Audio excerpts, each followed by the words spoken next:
Waalaikumsalam. Permisi, Bu. Ya, silakan masuk Bu Dini.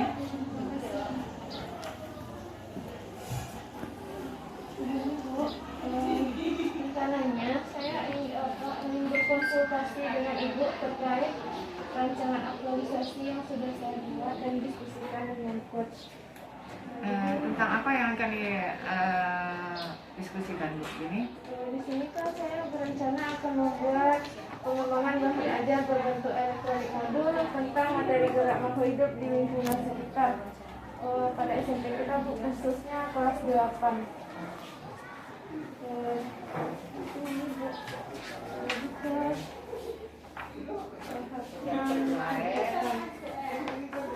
Ini, Bu, minta sarannya, masukan kita.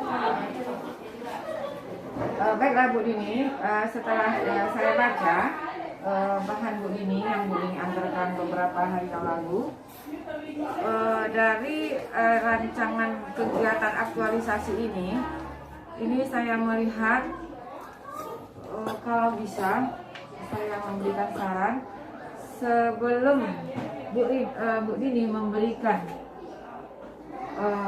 sosialisasi kepada anak-anak, sebaiknya diberikan pretest terlebih dahulu, dan akhir dari sosialisasi nanti diberikan post-test dengan soal yang sama, dan setelah itu diberikan penskoran atau nilai kepada anak-anak tersebut.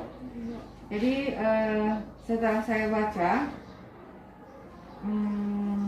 mungkin itu dulu Bu Dini ya, karena sudah di sini saya baca sudah dijabarkan proses tahap-tahapnya itu, karena di sini yang saya lihat cuma itu. Untuk sosialisasi itu sebaiknya untuk melihat seberapa jauh anak bisa menyerap modul ini ya Bu Dini ya. Baik, Bu. Sebenarnya ini, Bu, nanti di penerapan modul saya minta izin menggunakan labor komputer kita, Bu. Silakan dengan senang hati. Sekolah memberikan fasilitas kepada Bu Dini. Labor komputer kita kan ada 2, terserah Bu Dini mau pakai yang mana. Nanti berkonsultasi saja dengan petugas labor IT kita.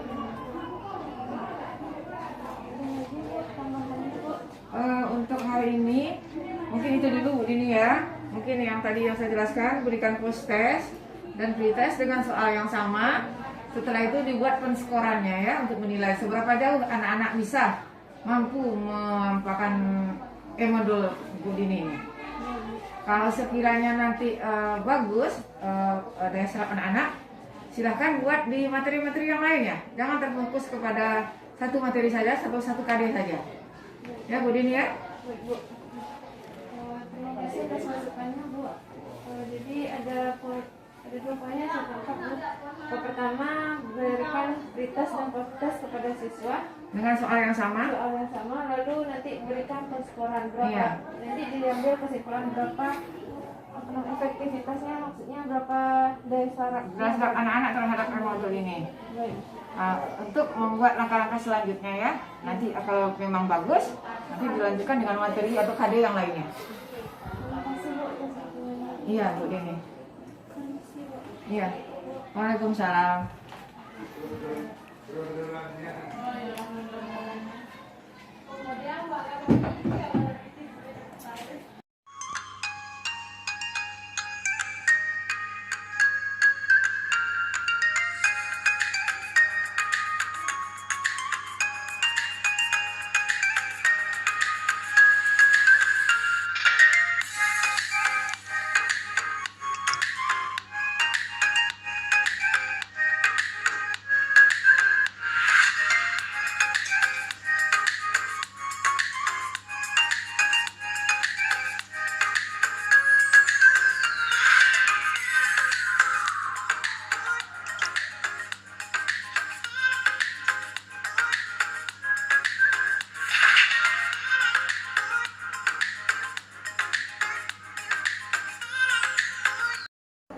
Atas waktunya. Iya. Nah, di sini saya akan mencoba memaparkan bahan ajar berupa modul yang sudah saya buat dan diskusikan dengan rekan kerja yang serumpun. Iya. Nah, adapun materi yang saya pilih ini tentang gerak makhluk hidup di lingkungan sekitar. Iya. Nah, di modul ini, Bu, disajikan uraian materi, Iya. Nah, lalu juga ada persepsi gambar, ini juga bersifat kontekstual karena menyajikan foto sekolah kita. Nah, selanjutnya ada kelebihannya disajikan video atau animasi, di mana siswa bisa menonton video ini untuk meningkatkan pemahaman mereka terhadap materi. Jadi tidak monoton hanya membaca materi seperti itu. Nah, selanjutnya pada modul ini juga saya lengkapi dengan ini, Bu.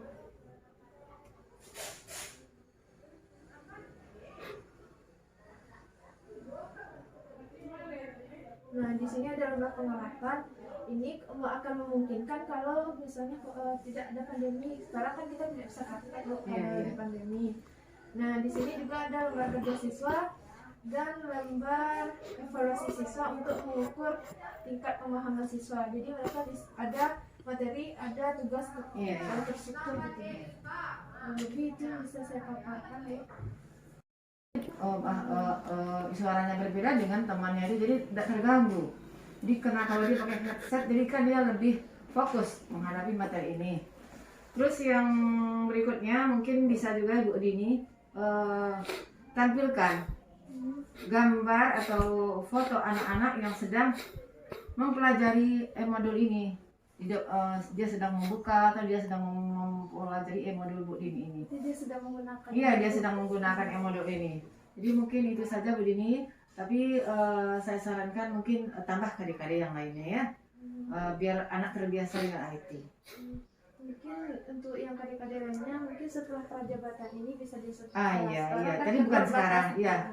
Bukan sekarang lagi pula, sekarang kan masa pandemi anak kita oleh setengah. Mungkin untuk adik-adik lain bisa, mungkin ini bisa sangat membantu sekali untuk masa pandemi ini Bu Dini, modul ini dipakai. Ya Bu Dini ya, setelah selesai laksar, silahkan buat pada adik yang lainnya. Berarti ada beberapa kesimpulan saya ambil, Bu. Pertama, siswa memakai headset. Iya, siswa pakai headset ya, agar mereka lebih fokus. Selanjutnya berarti dokumentasikan siswa, baik itu foto atau video yang sedang mempelajari modul ini, dia memakai mempelajari modul yang Bu Dini ciptakan. Iya. Terima kasih sebelumnya, Bu. Nanti saya juga izin untuk menggunakan labor komputer. Iya, silakan. Mungkin nanti jadwalnya saya tanya dulu sama kepala labor komputer kita. Iya. Itu saja Bu Dini ya. Semoga berhasil apa yang Bu Dini ciptakan ya. Terima kasih, Bu. Ya, sama-sama. Waalaikumsalam.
sendi adalah hubungan antar tulang. Bisa memungkinkan adanya gerakan, bisa memungkinkan tidak adanya gerakan. Nah, sendi ini terbagi 3. Pertama, ada namanya sendi mati atau sinartrosis. Selanjutnya ada sendi kaku atau amfiartrofis. Terakhir ada sendi gerak atau diartrosis. Nah, silahkan perhatikan modul yang ada di depan kamu. Sebelumnya silahkan perhatikan layar di depan ini. Bisa terlihat? Bisa. Nah, sendi mati itu contohnya hubungan antar tulang tengkorak. Sendi kaku. Ini gambar apa ini? Perhatikan yang di depan. Tulang rusuk dengan tulang dada. Dan banyak senang lainnya sendi gerak nih. Nah, untuk memudahkannya, silakan dibaca nanti. Ini ada video tentang sendi. Silakan disimak.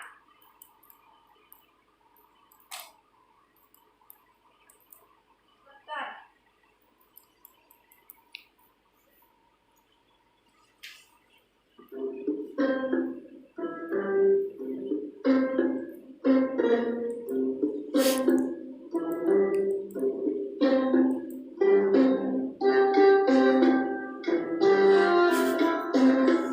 Kita bisa menggerakkan seluruh tubuh karena persendian.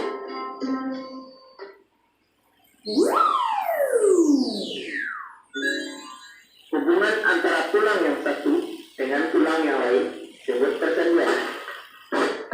Macam-macam persendian. Berdasarkan sifat gerak, sendi dibedakan menjadi A. Sendi mati atau sinartrosis. Sendi mati adalah hubungan antar tulang yang tidak dapat digerakkan. Contoh, tulang tengkorak. B. Sendi gerak atau diartrosis. Sendi gerak adalah hubungan antar tulang yang memungkinkan terjadi gerakan tulang secara bebas. C. Sendi kaku, amfiartrosis. Hubungan antar tulang yang memungkinkan terjadinya gerakan tulang secara terbatas. Contoh, selang perjalanan tangan. Berdasarkan bentuknya, persendian yang memungkinkan terjadinya gerakan dibagi menjadi 5. Sendi peluru. Sendi peluru memungkinkan gerakan yang bebas hampir ke segala arah. Contoh, sendi antara lengan atas dan bahu. Sendi aksel. Sendi aksel memungkinkan gerakan satu bidang seperti pada aksel pintu dan jendela. Contoh, sendi pada siku dan lutut. Sendi putar. Sendi putar memungkinkan gerakan memutar. Contoh, sendi pada tulang badan.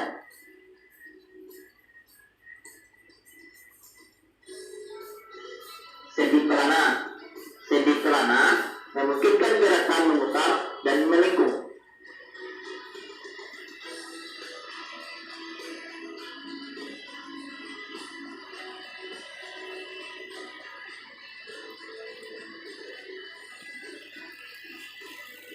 Sendi geser. Sendi geser memungkinkan pergeseran antar tulang, misalnya sendi yang terdapat pada tulang belakang. Nah, itulah sendi-sendi yang ada pada manusia. Nah, dari modul ini juga terdapat ini lembar kerja siswa. Silahkan nanti kamu kerjakan pada kertas lembar. Nah, silahkan kerjakan. Yang ini. Yang tidak tahu jawabannya atau ragu, silahkan bertanya sama ibu atau lihat ke halaman sebelumnya.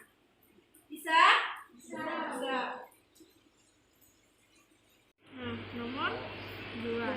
Silahkan perhatikan. Otot polos terdapat pada organ-organ berikut ini. terkecuali. Nah, otot polos itu bekerja secara sadar atau tidak? Tidak. Tidak. Perhatikan ini. Lambung, kerjanya sadar apa tidak?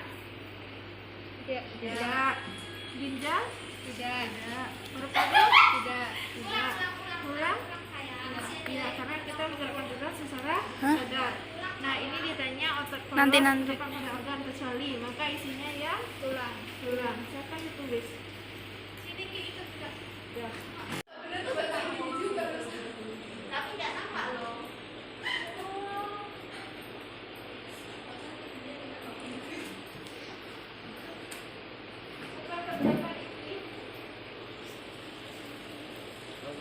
Nah, coba perhatikan. Yang ini sendi apa tadi? Sendi tetap. Sendi tetap.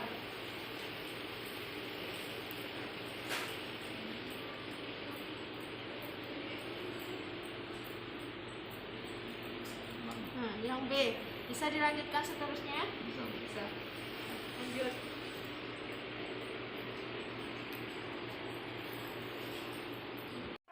Nah, setelah kita pelajari pakai modul tadi, maka kita akan melakukan post test. Nanti akan dibagikan soal dan lembar jawaban. Silakan langsung diisi setelah soal dibagikan. Bisa? Kalau ada yang ragu, silakan bertanya. Oke. Ya, Bu.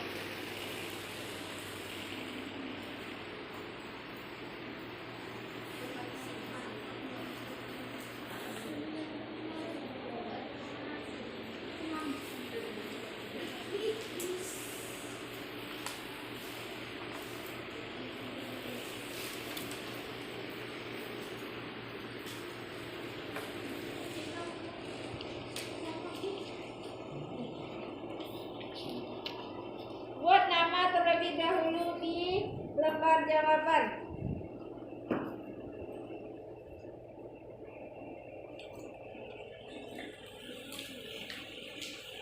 Silakan kerjakan soalnya dengan jujur. Tidak ada mencontek, tidak ada diskusi.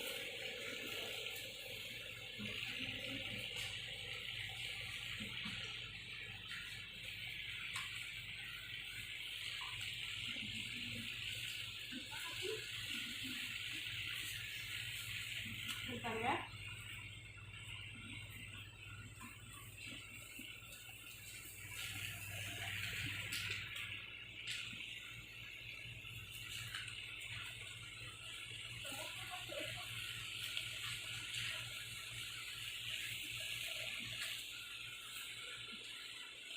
Sudah semua?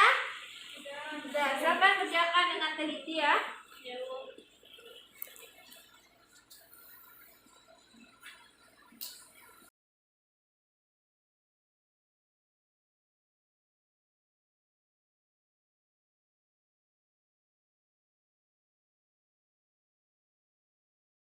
Kesediaan waktu Ibu, Bu. Iya. Di sini setelah saya melaksanakan kegiatan aktualisasi di labor, Iya. kedua kan siswa juga harus belajar. Jadi saya mensimulasikan kegiatan sifatnya, Bu. Nah, ini untuk kegiatan sudah saya lakukan, Bu. Dimana siswa menggunakan modul untuk belajar. Nah, selanjutnya mungkin itu, Bu. Terus juga kurang hanya itu yang bisa saya lakukan. Iya, Bu, ini kan seperti saran saya waktu beberapa awal itu ya, waktu tahap awal, supaya dibuat video pembelajaran anak yang sedang mempelajari modul ini. Ini kan alangkah lebih bagusnya. Anak-anak sudah pakai headphone, guna konsentrasi. Jadi kedepannya tidak saja pembelajaran IPA, tidak saja 1 KD yang dibuat, mungkin pembelajaran-pembelajaran lain juga bisa mencontoh. Mungkin bisa ini jadi sebagai memacu bagi pelajaran lain agar bisa membuat modul elektronik ini. Bisa, sebenarnya ini juga sangat membantu karena kita pembelajarannya shift ya, ada shift daring di rumah, ada tatap muka, jadi yang daring bisa menggunakan ini. Jadi mereka di rumah bisa melihat pembelajaran secara modul ini. Ini mungkin lebih bagus ini diterapkan pada masa pandemi ini, modul ini ya. Jadi kedepannya yaitu sesuai dengan saran saya kemarin masih sama. Kalau bisa tidak 1 KD ini saja ya, Bu ini. Iya. Intinya kedepannya setelah laksana insya Allah Iya. akan saya perbaiki yang ada ini, tingkatkan lagi dengan KD-KD yang lainnya. Iya. itu ya. Iya, karena sangat membantu sekali pada masa pandemi ini. Kita kan daring, jadi anak-anak tinggal lihat modul saja di rumah. Gitu. Terima kasih juga ya Bu ya, sebelumnya saya sampaikan sudah memfasilitasi saya untuk menggunakan labor, Iya. ada laptop, komputer, dan info Iya, yang iya. saya gunakan. Iya, enggak apa-apa. Terima kasih Bu. Iya, sama-sama. Semoga berhasil acaranya ya Bu Dini. Permisi Bu. Iya, Assalamualaikum. Waalaikumsalam warahmatullahi wabarakatuh.